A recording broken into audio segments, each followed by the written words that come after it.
thank you all for coming. Thank you for the invitation to be here. And I'm very pleased to talk about the Valley Hospice Foundation's new Grief Library. So this is our presentation here. I'm doing a lot of them, so I'm dating them all and keeping them straight so I know what I've done. And yes, my name is Terri Milton, and I am a librarian. I worked for over 24 years in academic libraries. I retired from Nova Scotia Community College back in 2022. I now work part-time in the public library system. I was doing that before I even retired. And I've been there for a couple years now, part-time at the Windsor branch.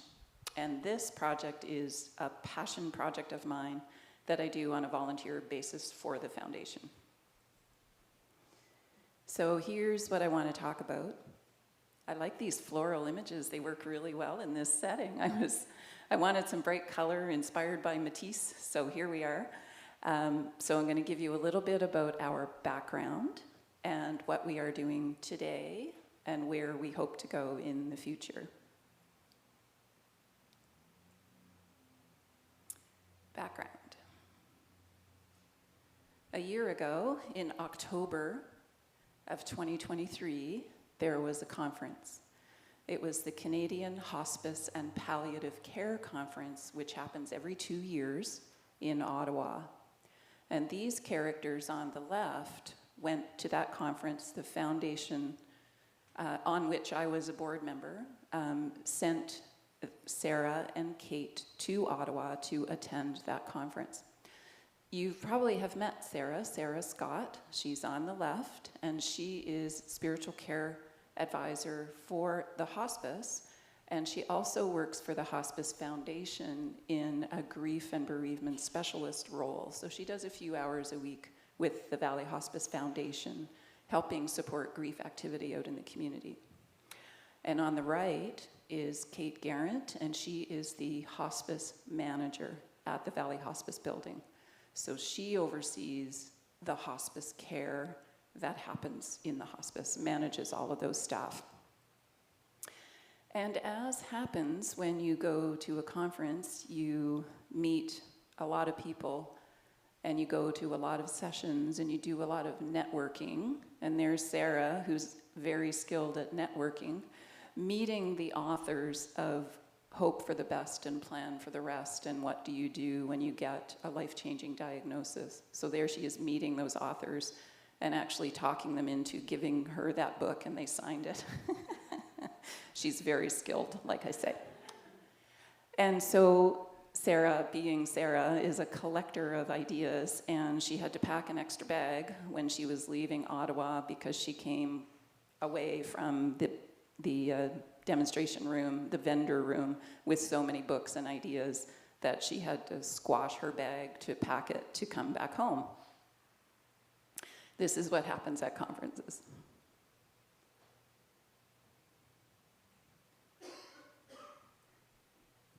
But Sarah and Kate were also challenged at that conference with a big question. And the question centered around grief literacy. And we see an image, a typical image on the left of someone who is experiencing grief.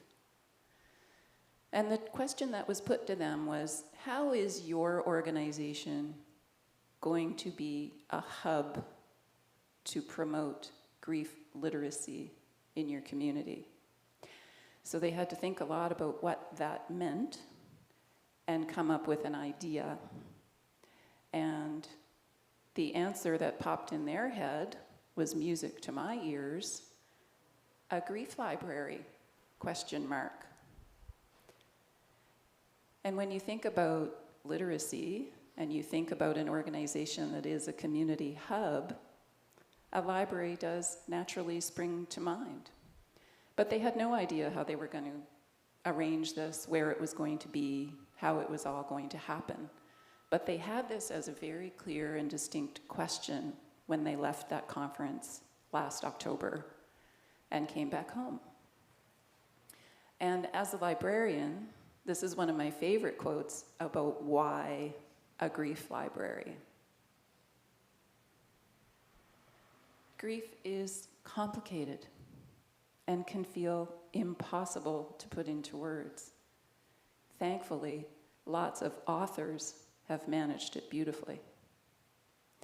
And as a newly minted grief librarian, I can tell you that there's an astonishing amount of new, wonderful books being published about grief and bereavement in a whole variety of forms.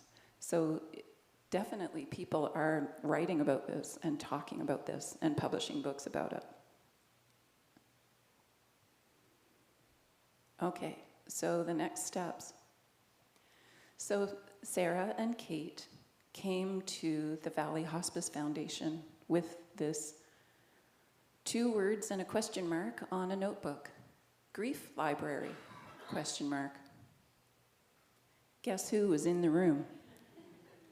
I was sitting on the board of the Valley Hospice Foundation at the time. I served on the board from 2021 to this June 2024, my 3-year term. So they came back in October of 2023 while I was still on the board, and I said, sign me up. I'm in. I don't care how, I don't care when, but I'm in on this project because I truly value and believe in libraries. And this is filling a gap that isn't being filled right now. So we brought a case for support and a budget to the board, and the board approved that we would start a grief library, and they gave us a bit of annual funding to get off the ground. So we got that approval, and we started buying books. And I've brought a tiny selection of the books on the table in the back, and you're welcome to have a look at them. And as I said, we were, as a working group, we struck a working group with Sarah, with Kate, with Sarah McGinnis, who you may have met, who's the music therapist at the hospice, and with grief and bereavement and palliative care nurses in the community. So we had a working group to talk about what books we were going to buy, and we were amazed to find how much publishing is happening in this area. So we started buying books. That was a wonderful thing to do with that money, was as soon as you start saying you're going to have a library, you need to have a collection. If you don't have a collection, you're not a library. And then in the summer, this summer, it just concluded on Labor Day, we did an Adopt a Book campaign. And the night we launched the Adopt a Book campaign, I got up in the morning and thought something had gone terribly wrong. Because when I went to open the link for the books to be adopted, there weren't any. It had broken. I had done something wrong. Clearly the settings on this thing were all messed up. But no, one individual pretty much bought the whole list overnight.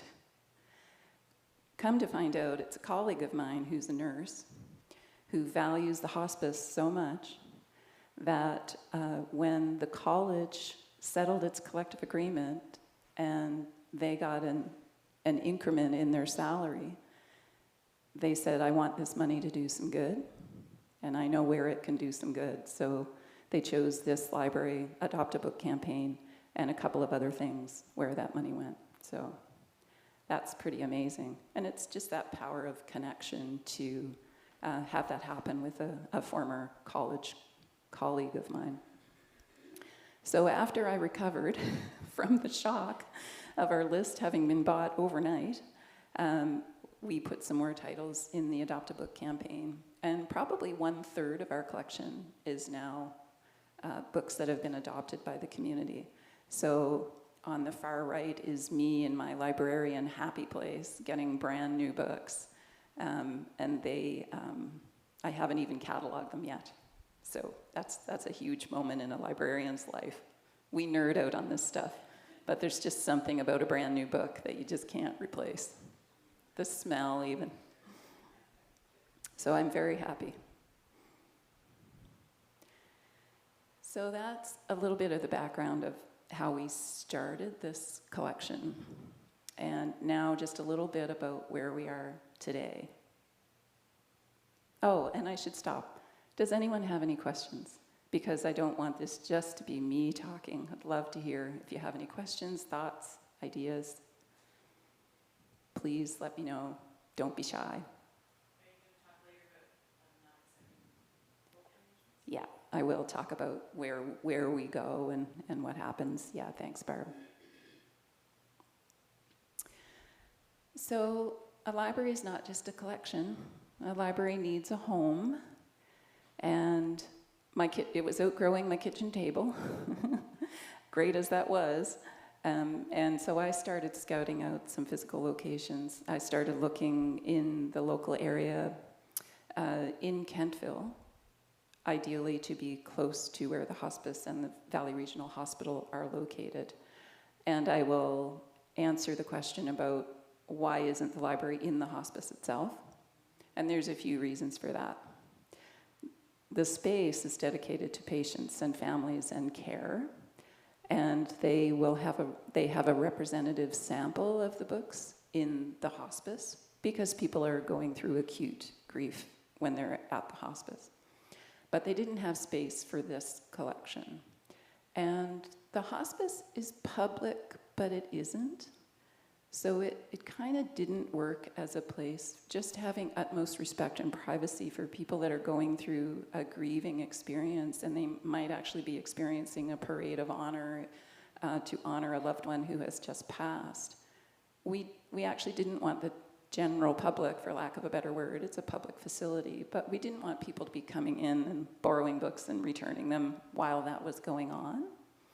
And Kate and Sarah are so beautifully positioned at the hospice to talk to people about this collection that way it goes through a bit of a referral process for them, and they can gauge if someone is really ready to take on reading and learning about grief. Because when you're at the hospice going through acute grief, it's probably not the time. You're not ready. My mom died in a hospice, and I wouldn't have been ready. I took note of the fact that they had a small library collection in that hospice, but I wasn't ready to engage with the material yet. And that was best for me to decide as a person. The foundation had also looked at other locations that were very close to the hospice building on what we would call the campus of the hospital. And for a number of different reasons, that just wasn't feasible either. Not yet. I'm not going to say we're giving up on that idea to be physically close to the hospice and the hospital. But having done lots of tours around Kentville to try to find retail space, we actually found a beautiful partnership with the folks out at PeopleWorks and Nova Scotia Works out in Colebrook. You'll know it as the PeopleWorks building. It's on 11 Opportunity Lane, which is a great name for it. And they have been fantastic to deal with. So we have a physical location there that has, as you can see in the picture on the left, ample parking, wheelchair accessible. We are on the main floor, just inside the main entrance, and we can offer our collection and our service from there. I'm trying to think if I wanted to say anything else about PeopleWorks other than that they've been incredibly welcoming. And there are some other offices that are also co-located out there that it will be wonderful to work with. The Native Council of Nova Scotia has an office at PeopleWorks, and we're very interested in Indigenous perspectives on grief and death and dying and bereavement. So we'll be engaging and partnering with them. So I feel like it was meant to be. The collection itself is now, we're close to 200 items. We were 189 items in our collection as of yesterday, and more coming in.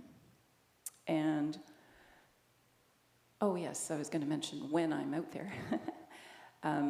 I am physically the one who is running that library from the PeopleWorks space, and in combination with my part-time job in the public library, I commit to being out in Colebrook in person Mondays and Wednesdays from 11 to 2. So that is when we are physically available at the PeopleWorks location, with a collection that's nearing 200 items, and that is books, that is DVDs for audiobooks. That is, I should say CDs for audiobooks, DVDs for videos. We have kits and games and activity worksheets and picture books and board books for kids. So we've got a real variety of formats of material as well. And on the right, you will see what the library office looks like at PeopleWorks. So that's the tiny bookshelf that I brought from home, and it's now full. I can't wedge another book in there. But there's a nice seating area. It looks out on a green space. There's a picnic table right outside the window. It's actually a really lovely, quiet, wonderful location. And the PeopleWorks staff are phenomenal about welcoming people into the building and showing them where the Grief Library is. 5 minutes after we opened on the first day of business, I had someone who had lost her husband in to borrow books. The very first day that we opened for service, which was September the 5th. So we've only been in this couple weeks that we've been live. So we've already met a need. And we have this one-on-one space, and there's opportunities for groups to meet as well, because that was part of our arrangement with PeopleWorks, is if we had grief groups who wanted to get together, that there was a space for that, and it's included. Here's the cornerstone of what we want to do, though, and that is a books by mail program. We had a persona in mind. When you develop a concept of a service that you want to provide, it's helpful to think of a persona. So we said, who's our persona? Our persona is someone who lives in rural Nova Scotia. Let's pick really rural. Let's pick where a friend of mine lives. She lives in the 40s, back of beyond of New Ross, where you don't get a reliable cell signal, you hardly get internet, and it's very challenging to be online. I'm grieving. How do I get a book? I can't go online and look at all the spiffy websites that you have and all the online support groups that there are. I don't have access to that. So how do I get material when I'm grieving? Enter books by mail. And I have the privilege of being in the public library system and see that they do books by mail all the time. And I knew of that system as a librarian anyway, but I got to see how it really worked. So essentially, call us. We'll help you choose resources. We'll also send out a catalog of books in a palliative care or a hospice package that goes home with a family after a loved one has passed away. And you can choose some resources and you can get the mail. We'll send it to your house, all for free. And on the right-hand side, that's Elvis. That's our first parcel that we mailed out to someone who is grieving. And we called him Elvis because he left the building. So there's Elvis getting ready to leave the building. He was our first parcel that got mailed out. And we also thought about, okay, well, where are we going to send these books? To whom are we going to send these books? And we settled on Nova Scotia. Because it's too hard for us as volunteers to say, oh, you live in Lower Sackville. No, I'm sorry. These books don't go to you. Sure they do. Sure. We're here to be a resource. Yes, we want to promote it locally and make sure our local community knows about this service, but we will send books to anyone in Nova Scotia. Because as we have determined as we're moving along in this project, this is a unique project in the province. It's probably a unique project in the Atlantic region. It's probably a unique project east of Montreal and Ottawa, and it's pretty unique across Canada. My sister works for the College of Physicians and Surgeons in BC, and she said, I want your background in case for support, because we need this in this province. So we're onto something here, and it's really exciting, especially the books by mail component, because lots of churches, lots of counselors, lots of school counselors, lots of grief group practitioners have little private libraries tucked away that they'll loan to their community. But we are very public about offering books by mail to the Nova Scotia community. And we're starting with Nova Scotia only because just logistically, when you start mailing stuff across the country, it gets expensive quite quickly. Not that it's not expensive in Nova Scotia. We do have an online location because not everyone lives in rural Nova Scotia without internet. I'll show you a picture. So valleyhospice.ca, and we have a library link from that main page. So we outline what we do, and we give you a link to the collection. But what we've also started to curate, to use library language, are different websites, different podcasts about grief. And podcasts are a wonderful tool because sometimes when you're feeling acute grief, you don't even have the energy, and you don't pick up a book and flip through the pages and put in the mental energy of reading something. It's nice to listen to something. So we have a list of grief podcasts that our working group suggested. And we also have some links about people that are doing grief groups in the local community, and links about palliative care and advanced care planning for when you have a life-changing diagnosis. And you're getting ready for the end.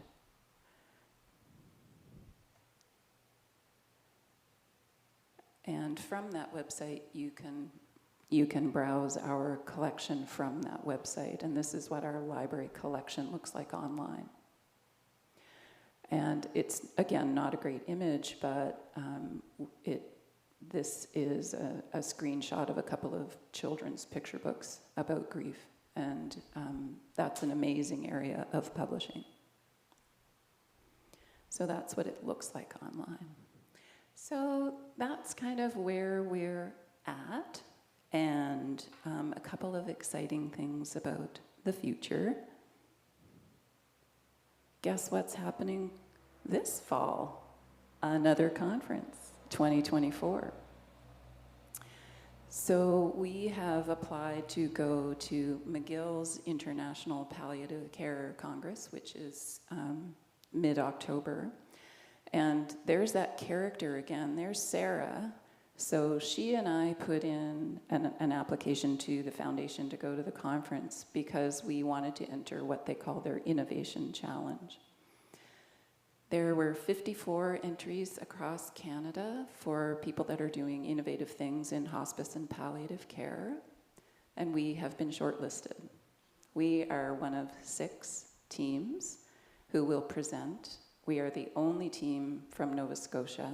I think we might be, I'll have to look up the participants, but I think we might be the only Atlantic Canadian presentation. So we are in that group of 6 from 54 applicants to be considered for an innovation challenge. So Sarah and I submitted a little draft proposal of what we wanted to talk about. It had to be exactly 2 minutes long. And if it was 2:01, you were disqualified. And so we put in our 2-minute proposal, and it was accepted and has been shortlisted. Doesn't come with a lot of money, but it sure comes with recognition, and it's like a $1,000 prize. But it's just a point of pride to say, here we are 1 year in, and people know we're onto something. This is innovative, this is unique, and it's getting attention. And of course, what we will be doing, because how could you help it if you're with Sarah? We're going to be networking. We are going to be talking to people about their experience, getting their ideas. How can we build and grow this collection and make it a hub?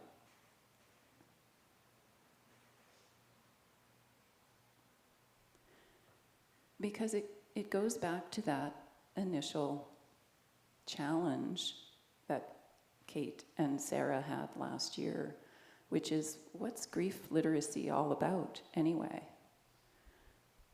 And this is my interpretation from Cadell and MacDonald, something I read about grief literacy, and I really liked the way they put it.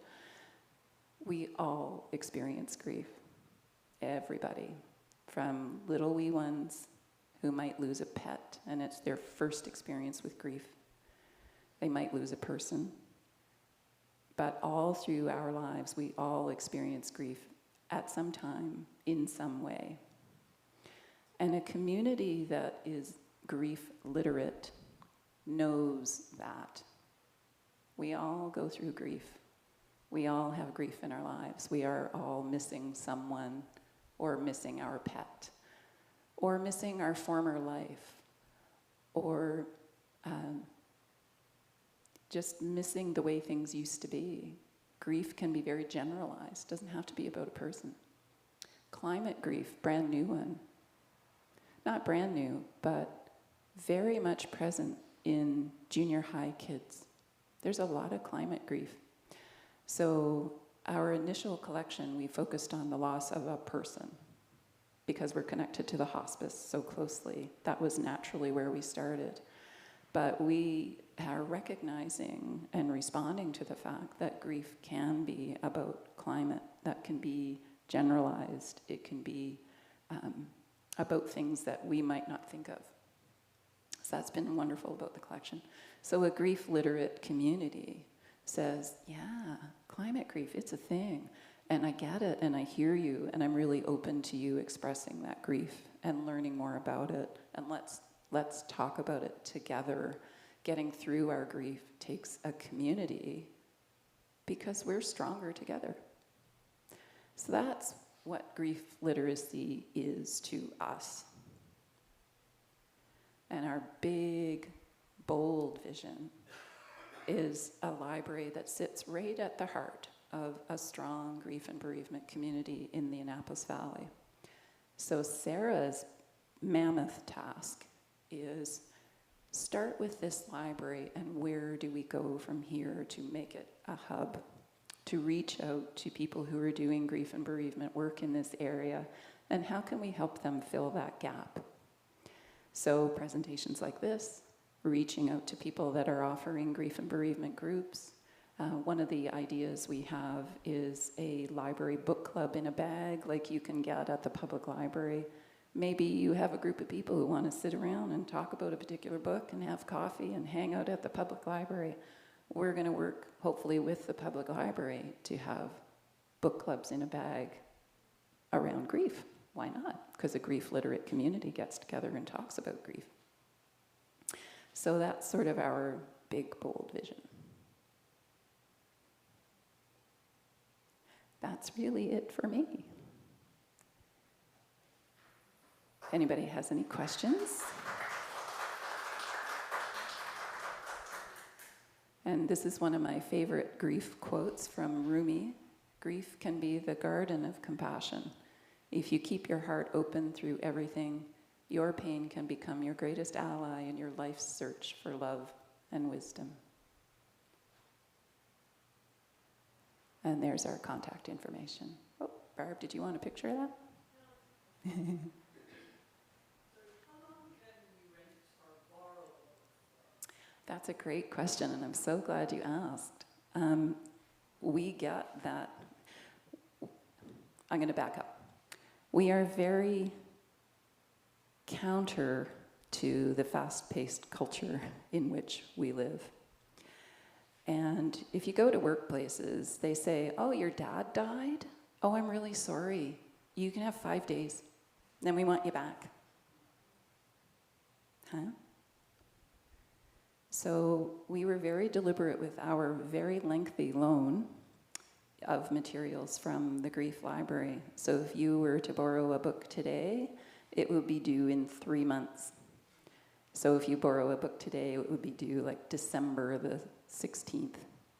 Because you need to sit with it, and you can't read it in 3 weeks. So a public library loan was not enough. Public library is 3 weeks and 3 renewals. We'll send it out to you for 3 months. And if no one else is looking for that particular book, you can renew it again. Take your time, take your time. That's sort of become our motto of take your time with resources, because it takes a while to work through stuff. It's also why we have bought picture books, books for teens, fiction that touches on grief, And we've bought things like audiobooks on CD, and we've bought videos. Some of the videos we have are really centered for people in the school community. What do you do with your students who are grieving? Because they're coming back. I live in Hants County, so I know of the kids who were swept away in the flood. And we've had conversations with counselors in the school system where those kids' friends go to school, and they're not doing okay. And they've borrowed resources from us and have talked in their teaching community about how they're going to handle these kids coming back to school. We've had the more recent one here in Wolfville, right? It's like devastating to that school and to the community. So so lots of formats of material. Can you say more about how you curate the things that you're acquiring? Yeah, so we have a working group, like I said. So Sarah Scott, Sarah McGinnis, who's the music therapist, and I. Gail Gordon, who's a retired palliative care nurse, was also on the foundation board. She sits on that group. Sue Smiley, who's a grief practitioner in the community, she sits on our group. And we are going to invite, we're in the process of inviting a couple more people who work in grief and bereavement in the community. So we review it, we keep a Google Drive, and that working group all have access to that Google Drive, and we add our suggestions to it based on what we've heard from people that's helpful, our own reviews of the material, suggestions from the community, because every time we meet and talk about books, somebody says, this book really helped me. So we do that selection process. I have sort of right of refusal as the volunteer librarian who's on this project. We had ordered a couple of used books, and they were badly used. They were dark and faded. The paper was browning. They claimed that they were in excellent condition, and they arrived not in excellent condition. So I make judgment calls about the physical condition of items. And it's actually pretty wide open. And part of why it's pretty wide open is everybody experiences grief differently, and the book that helps me might not help Barb, and vice versa. We're trying to have multiple perspectives, so women who are grieving, husbands who are grieving, wives. We are moving beyond the grieving of a person as well. So lots on pets for young kids. Multiple faith perspectives, agnostic perspectives, and multiple cultural perspectives. So Indigenous healing, Black healing, Muslim, Jewish, again, agnostic, Christian, so Buddhist for sure. Lots of writing about death and dying in the Buddhist community. And well written. Pema Chodron comes up. So yeah. It's it's quite a selection process. We also, at this time, and I did want to mention that right now we're not taking book donations. And this comes mostly from me. And the working group initially said, we'll get so many donations. And I said, please do not get donations. Because what happens is people mean well, and they clean out their basements, and they bring you books, which might or might not have anything to do with grief, and have been in their basement and are not always in great condition.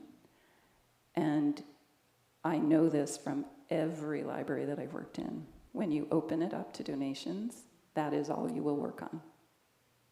You won't have time to do anything else. So just a little word to this community, as I always say, be judicious about what you're going to donate to any library, because it's actually a lot of work. Yeah, I think I saw a question.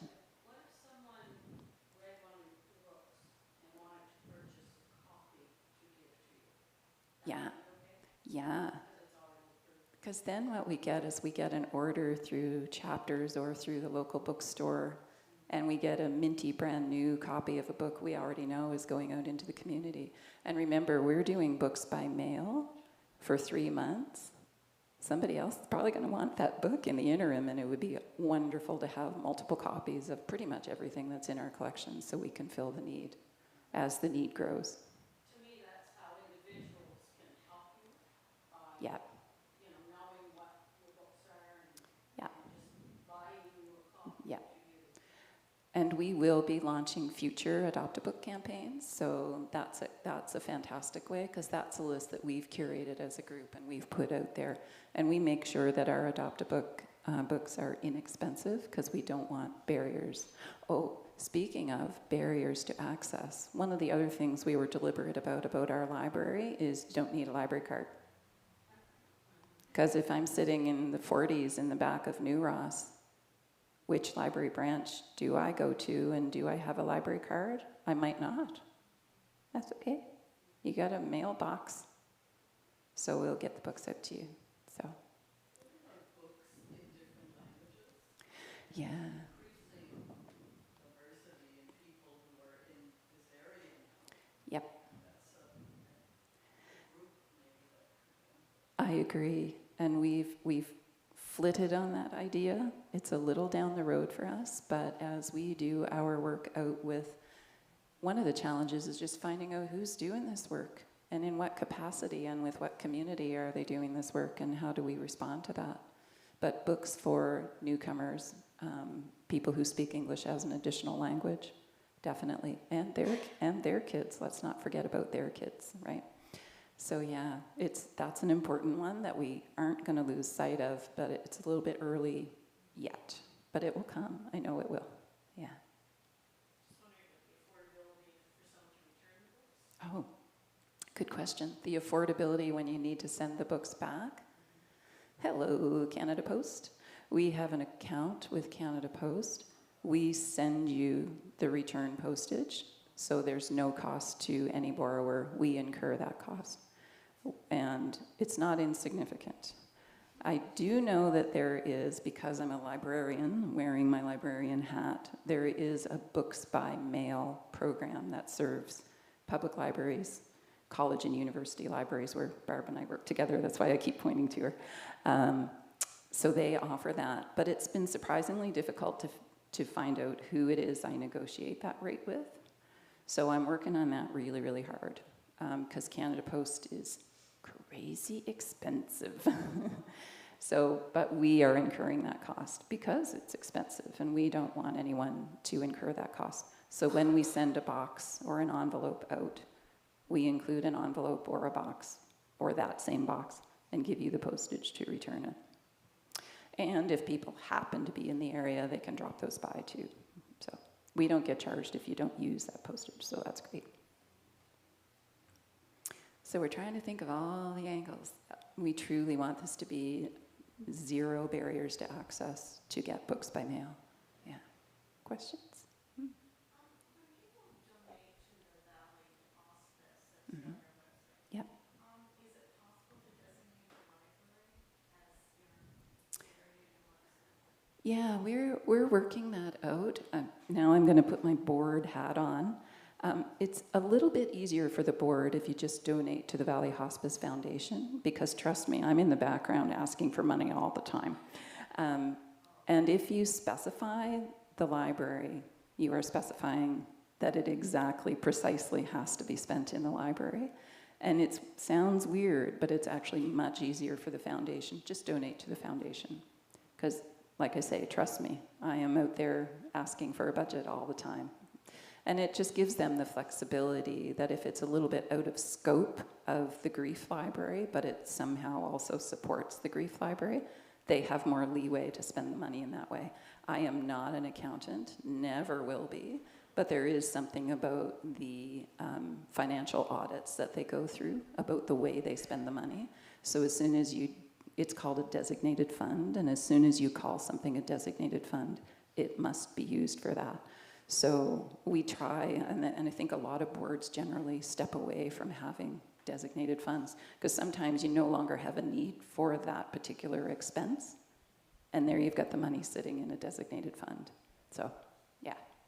Hope I didn't give away too many trade secrets. Yeah. Any other questions? Wonderful. Yeah, go ahead. I could talk about this all day. How long do you have? 4? Does that sound good?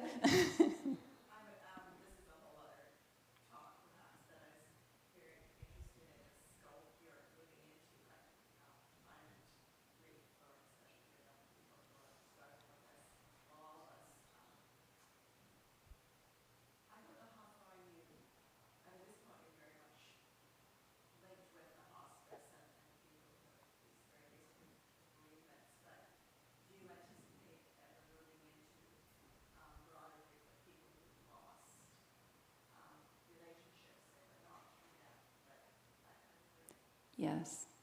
Yeah, we've actually started to collect books about divorce, loss of relationships, loss of a former identity, loss of a job, retirement.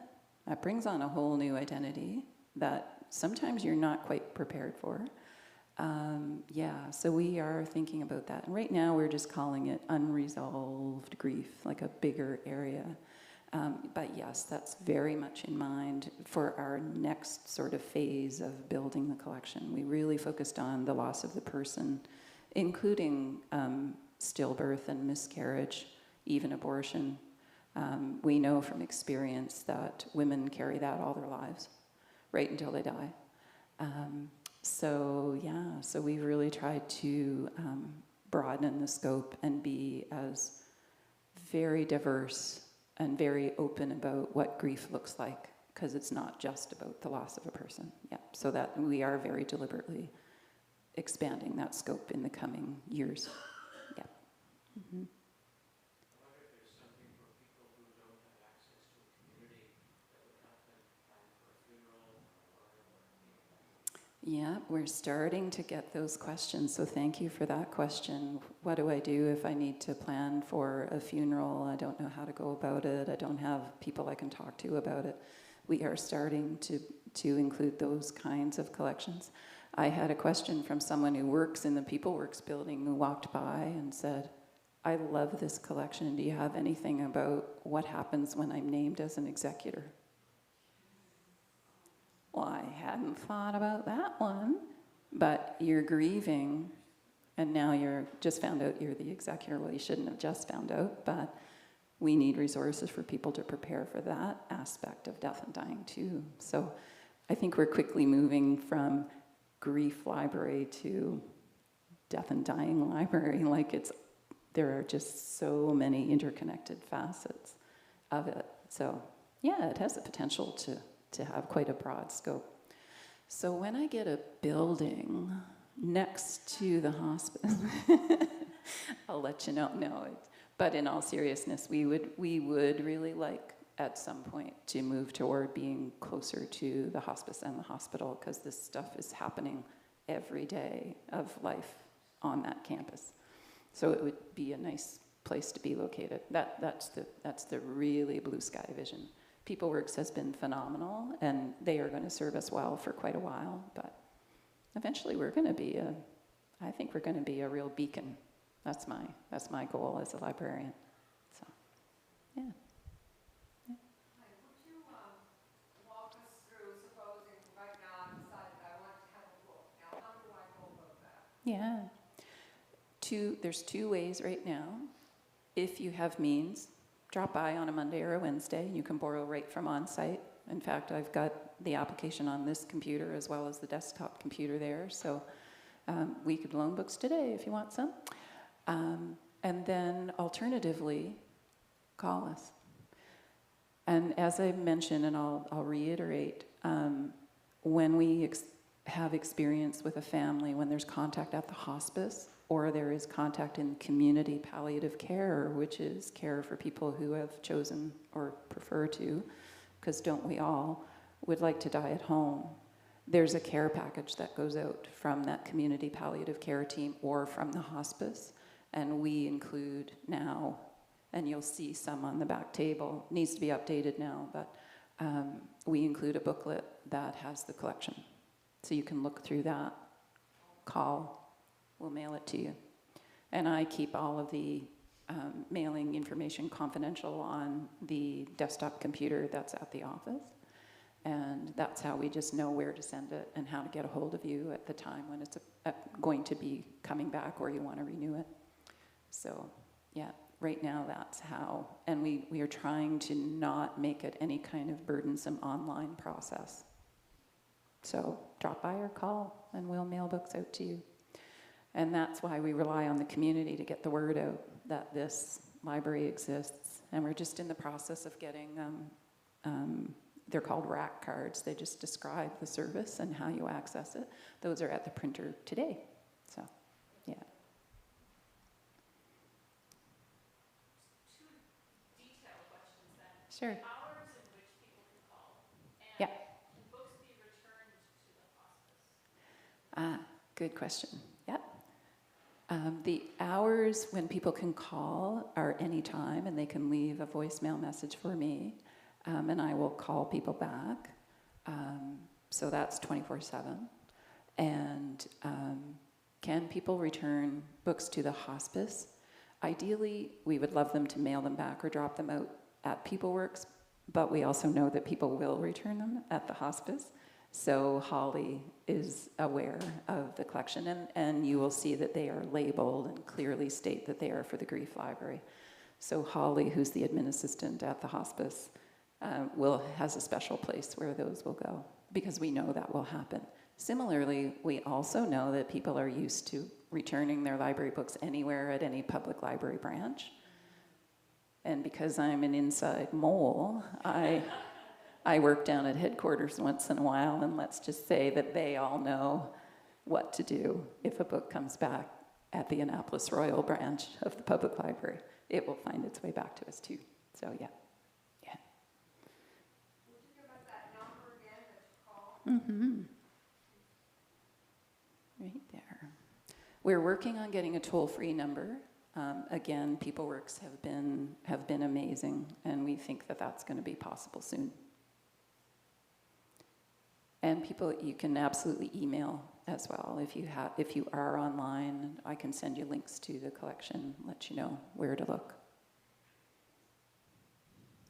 Yeah.